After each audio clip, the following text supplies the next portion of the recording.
Jeste li ikada pomislili da falsifikovanje historijskih događaja počinje u istom trenu kad i ti događaji? U slučaju Bosne i Hercegovine sve je bilo dobro osmišljeno i razrađeno godinama prije, nego je u Beogradu 1992. pritisnut taster za početak brutalne oružane agresije. Ubice istine pripremane su godinama prije početka velikog zla. Najvažniju ulogu u tom procesu sa aspekta nacionalne mobilizacije Srba imala je SANU, Srpska akademija nauka i umetnosti.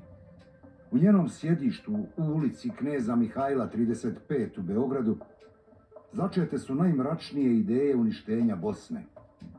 Period koji je prethodio raspadu komunističke Jugoslavije, a koji je počeo još u posljednjim godinama života njenog predsjednika Josipa Broza Tita, ima poseban značaj u afirmisanju velikosrpske ideologije.